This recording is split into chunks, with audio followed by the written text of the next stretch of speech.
Hello, everyone. Welcome to the Ozark Outpost in Dixon, Missouri. This is Japan, January 1942. Japan began this turn with 38 yen in their bank. I discovered another error I had made, an accounting error. Just wasn't paying attention.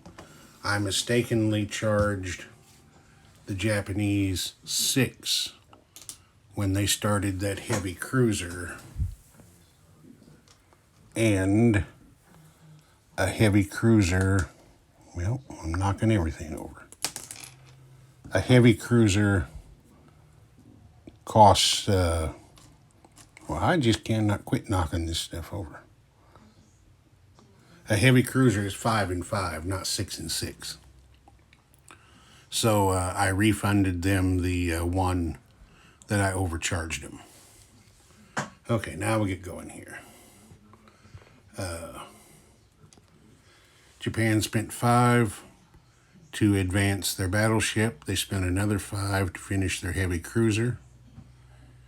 9 on 3 infantry. 8 on 4 militia. 4 on a mountain infantry. And 4 on a marine. You also see some light carriers on the chart there. When the United States declared war on Japan, they were allowed to place 1 light carrier in the place units box and 2 more at stage 2. Now, they do not have to pay for these. On the next round, they'll get to advance these to the place units. I believe that's correct. Let me double check that real quick so I'm not saying the wrong thing.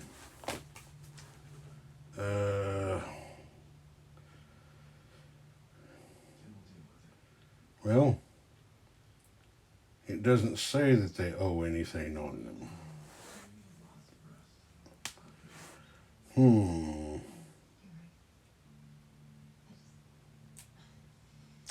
Since it doesn't say O0, a light carrier only takes 2. Well, they must be getting those other 2 at a discount, only having to pay half price for them. Because it doesn't say here on the reference card that they owe 0. So I'm going to have to assume then that these 2 will have to be paid for to advance them. Okay, got that. And the Japanese have their 3 tech chips here, which they are going to use to try to finish the 3 techs that they've been working on. Jet fighters, improved factories, and improved construction.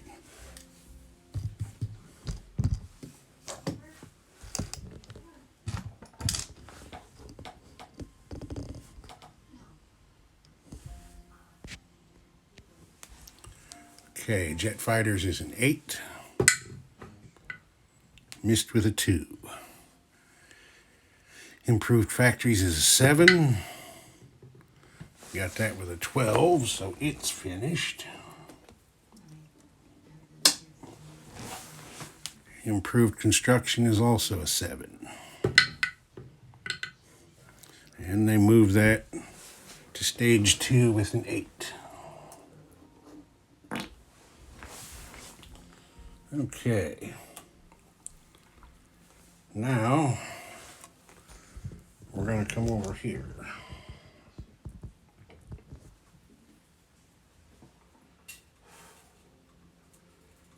Tojo Yamamoto, the Imperial General Staff, the Imperial Naval Staff, have put their heads together and made a decision.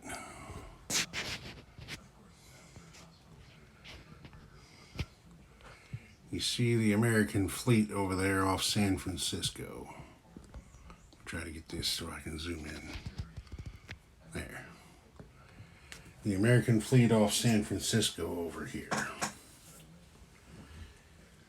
They've got a fleet carrier with a tactical bomber and a fighter, 2 destroyers, 2 heavy cruisers, 2 battleships, a coastal sub, and a fleet sub.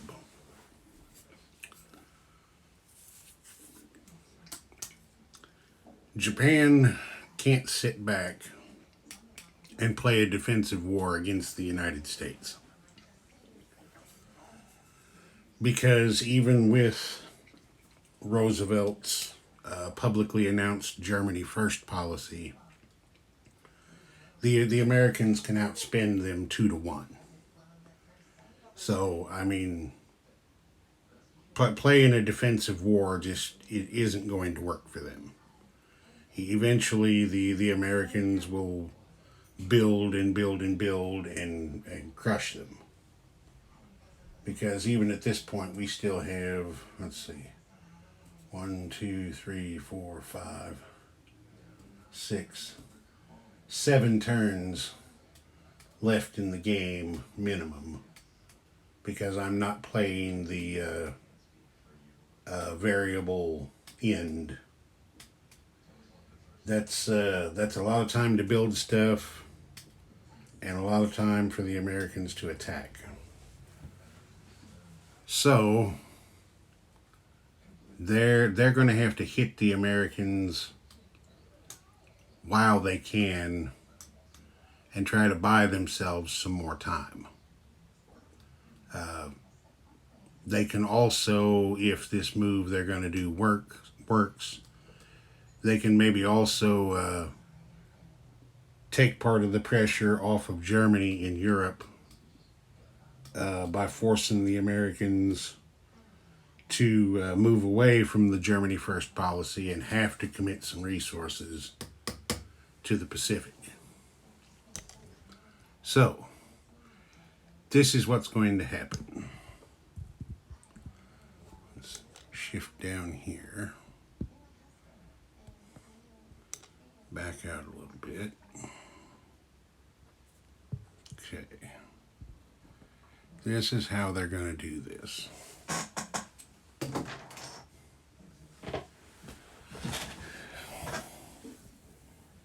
This, let's see, make sure I say this right. This fleet right here, I'm not going to worry about its composition right now. This fleet right here is going to load up this SNLF Marine on one of its transports. And they're going to move up here to the Philippine Sea.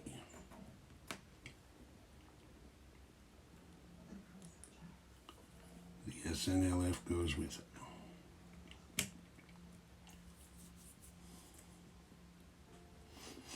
This destroyer is going 1 space over to here to load this infantry, and then 2, 3 spaces up to here to also join that fleet and add that infantry to the mix. This fleet, can you see it? Yeah. This fleet over here at Sumatra is going 1, 2. Well, I am just knocking everything. Those bayonets sticking up on the Japanese pieces look cool, but they are easy to hit.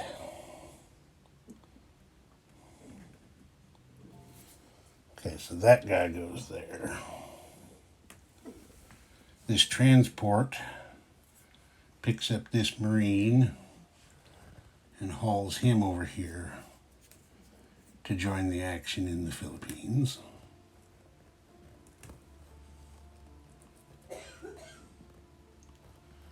This carrier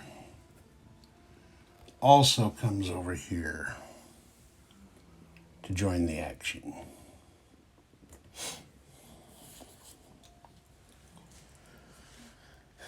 Now,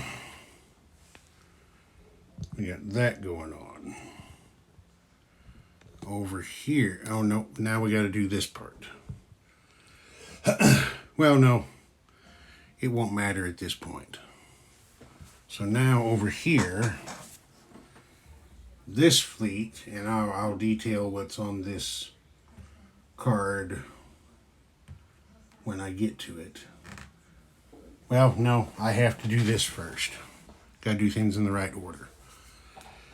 Okay, just as we were able to do a combat move before declaring war as part of the Dutch pancake, the Japanese are doing it again. They combat moved their forces to the Philippines, and the primary reason for doing that was to get the stuff from Sumatra past this coastal sub right here that belongs to India. Now the Japanese are declaring war on the Commonwealth.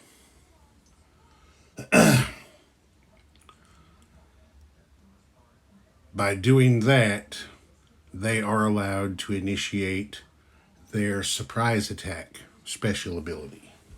The rule states, and I'm going strictly as the rule is written here. The rule states, Japan may make one surprise attack on one land or sea zone the turn it declares war on the British Commonwealth or USA. The attack can be used against British Commonwealth, French, Dutch, and USA. Okay, it does not say in that rule that the surprise attack has to go against the nation you declare war on. You just get to do it the turn that you declare war on either the Commonwealth or the United States. I mean, I just read you the rule word for word out of the book. So, what they're going to do with that now is they're going to come over here and use their surprise attack against the American fleet. The surprise attack rule lets the Japanese do a couple of things. What matters for right now is it gives them a movement bonus of 1 that stacks on top of other movement bonuses. So, everything on this card has a movement of 3. They get a +1 for the major port right here, and a +1 for doing the surprise attack. So they can go 1, 2, 3, 4, 5 to reach the American fleet.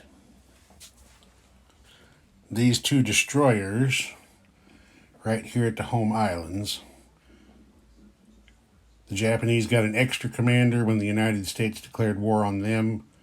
They just picked up a 3rd commander by declaring war on the Commonwealth. This commander is going to get on one of these destroyers. They get a movement bonus for the major shipyard, plus the surprise attack movement bonus. So they can go 1, 2, 3, 4, 5 to get over here and join these guys.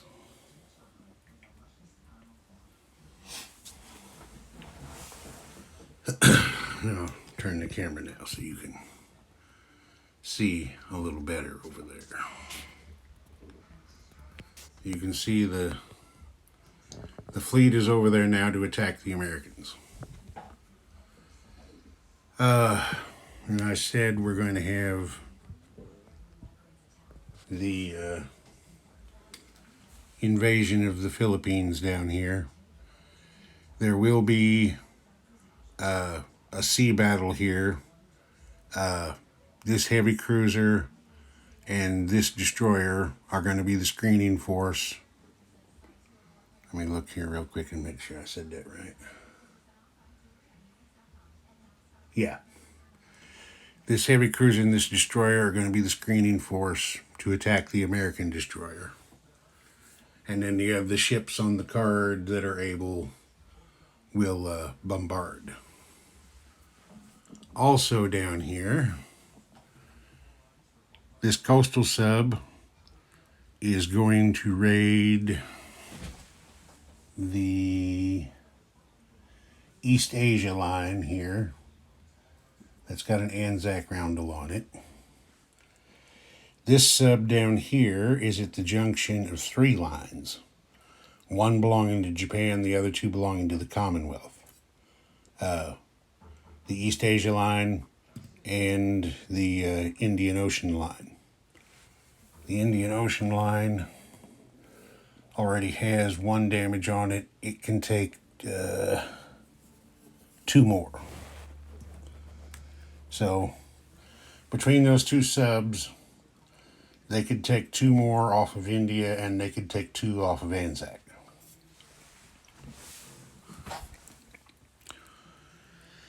Let's see, is there anything else? I think that's it. Yeah, there's not going to be... Oh, wait, no, there is... Are we going to do that? Yeah, there is one more thing. This fighter from Formosa... No, he can't do that. He only has a range of 1, so never mind. He doesn't have the range. He doesn't have the range to get there, but this tactical bomber from the carrier in the Philippine Sea here does. So this tactical bomber is going to come over here on combat air patrol to attack that Indian coastal sub. Going to try to kill him so he can't raid this Japanese line on their turn. Okay, now that's all that. There isn't going to be any combat in China this turn.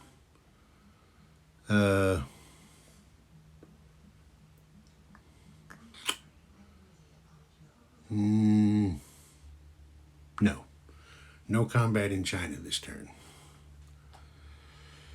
So, since I'm already pointed that direction, I'll do the actions down here in the South China Sea and the Philippines and so forth, one at a time, and let you know what happens. Okay, the tactical bomber rolled a 7 and killed the Indian coastal sub that was right there. And then he non-combat moved back to his carrier.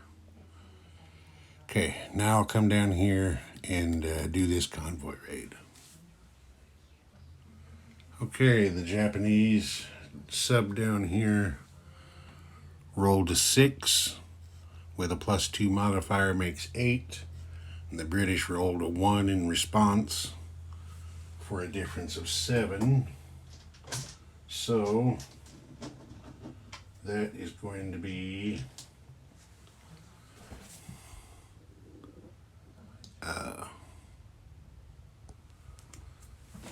that's going to be 2 damage for the maximum on the East Asian line, and 2 more over here on, there it is, 2 more over here on the Indian Ocean line for max damage. So that's 2 off of Anzac and 2 more that will come off of India. Okay. I'm going to shift back over here, take that target marker off.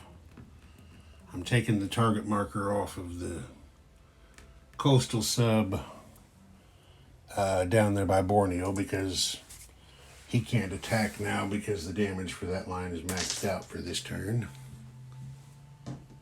So now we'll have the screening force battle here against the American Asiatic Squadron. That's the heavy cruiser and destroyer going against the American destroyer. Alright, the heavy cruiser scored a hit on the first shot, killed the destroyer. The destroyer shot back and missed, and then the transport was an auto kill. So now we are going to have, let's see, what do we got there? 3 invading units, so we can have 3 bombardment shots. Battleship and 2 heavy cruisers are going to bombard, and then the SNLF, the Marine, and the infantry will make their landing.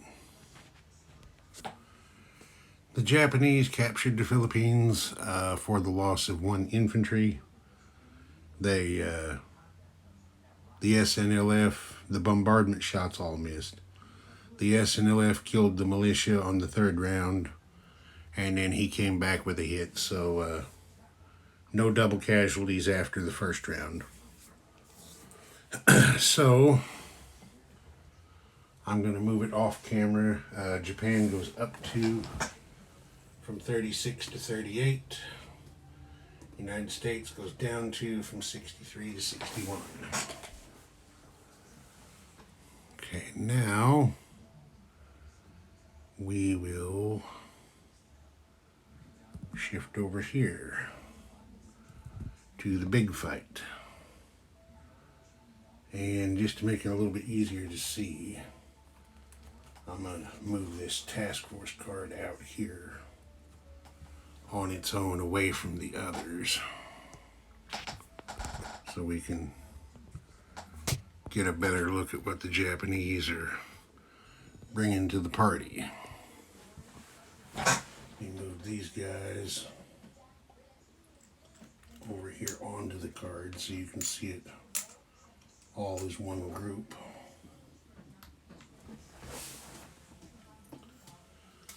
Okay, they are going to roll in here with 6 destroyers, a light cruiser, 2 heavy cruisers, a carrier with a tactical bomber and a fighter, a light carrier with a fighter, and a commander.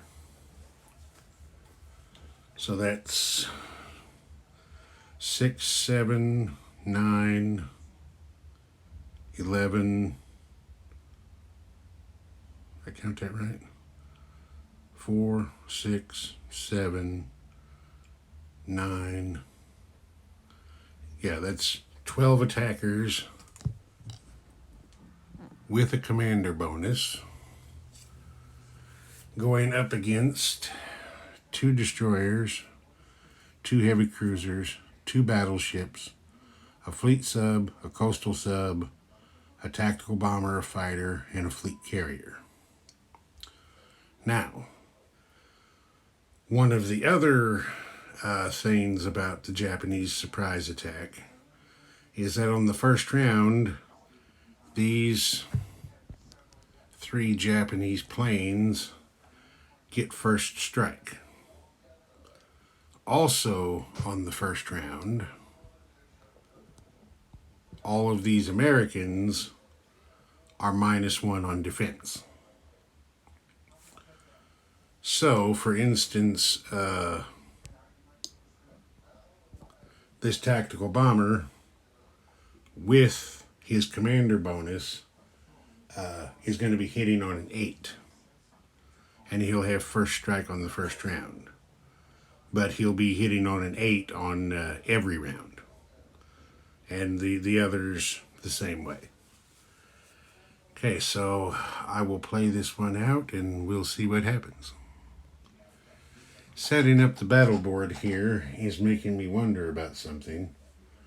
On the attack, a light carrier and a fleet carrier are a 0 on the battle board, but I'm wondering if the commander gives them a +1 as well. That doesn't make too much sense to me from a practical standpoint because, I mean, what is a light carrier by itself going to shoot at you with? All it has is anti-aircraft batteries. I mean, I suppose they could try to get close enough to hit you with a machine gun, but, you know, going up against big gun warships, I don't think that would make very much sense. So let me ask the Board of Governors. Okay, the Board of Governors says no because of the way carriers are built and armed. They're going to remain at a 0. Okay, on the aircraft rolled in on the first round, and the two Japanese fighters missed. The tactical bomber got a hit. I looked at the rule book and I mulled this over a little bit. The Japanese did not put any of those planes on combat air patrol. So I was wondering if it was possible for the American to take that first strike hit on the coastal sub. It doesn't seem right to me. If you don't have anybody on combat air patrol, technically you can't shoot at the sub, but the rule book says that submarines can choose to participate in or decline regular naval combat. So the way that reads to me, the American player can say, yes, my 2 submarines are in this fight, and I can choose them as casualties. So I guess that's the way I'm going to play it. If that's wrong, somebody please let me know. As you can see there, the American fleet off San Francisco is gone. They put up as good a fight as they could. The Japanese destroyers and light cruiser absorbed the punishment, but it was just too much. So this right here, this coastal submarine transport and destroyer, is all the United States Navy has left in the Pacific at this moment. So I would call the Japanese surprise attack a roaring success. Okay, that was all of, let's see, yeah, that was all their combat moves. Non-combat moves.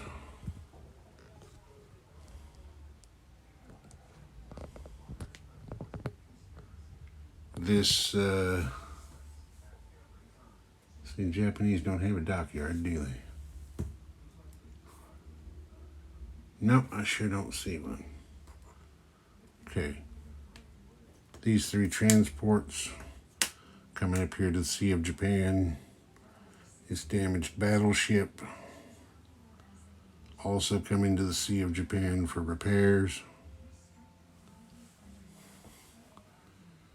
And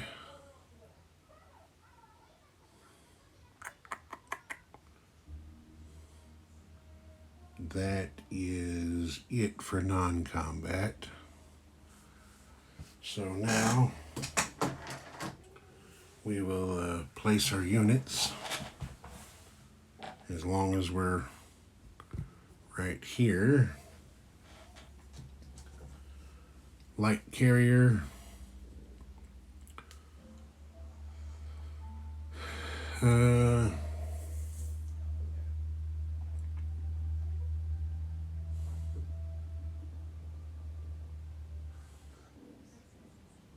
Let's see. You know what?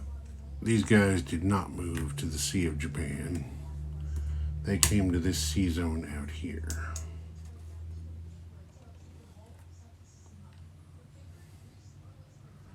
As did the damaged battleship.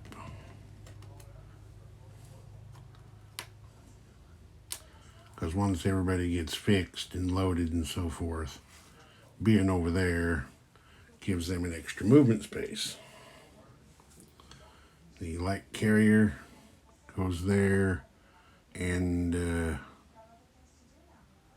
this fighter from Formosa He's going to go 1, 2, 3. Can he do that?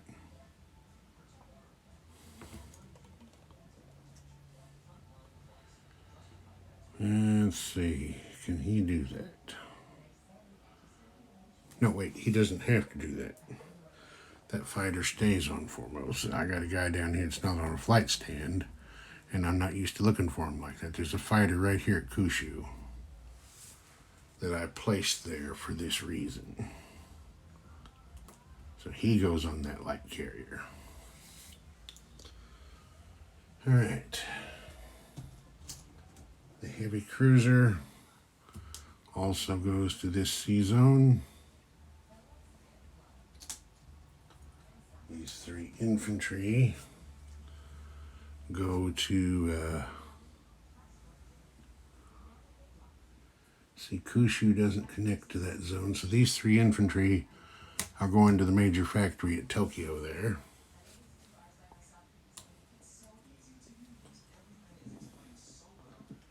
This Marine, he's also going to the major factory at Tokyo. And then I'll play some off camera because it's going to take me a little bit of knocking stuff over, as you've seen. I do plenty of that. Wait a minute, we forgot combat. I knew there was another combat. I knew it. These 2 infantry are attacking this British militia at Sarawak. Let me just do that real quick. There's jungle terrain, but that doesn't affect the infantry. So 2 infantry, both missed. Militia defends, he missed. 2 infantry, miss. Militia, miss. 2 infantry, miss. Militia, miss. Boy, these guys better check the sights on their rifles. 2 infantry. Okay, there's the hit they were looking for. They rolled a 1. And then the militia defends. And he missed again. So, take that Brit off of there. Move the 2 Japanese over here. And get a roundel. Off camera. Japanese up 1 from 38 to 39. British down 1 from 24 to 23. Okay, now we'll go on with placing units. We've got 4 militia. 1's going here on Sumatra, 1 on Java, 1 on West Timor, and 1 on Borneo. Like I said, I'll do those off camera. And then the mountain infantry is going at the minor factory here at Rihi. Okay, that covers place units. Now we get over here again because Japan has a wartime economy roll coming. For the life of me, I have forgotten that again. So let's just look it up.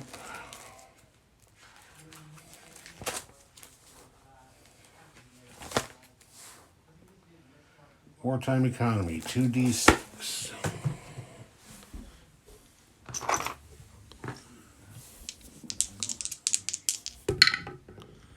And they got 8. So 39 plus 8 means they will collect 47, plus the 3 they saved is going to give them 50 next turn. And I'm running low on chips again. It's going to be a big stack of 5s to get them to 50. It's going to look goofy, but we'll make it work.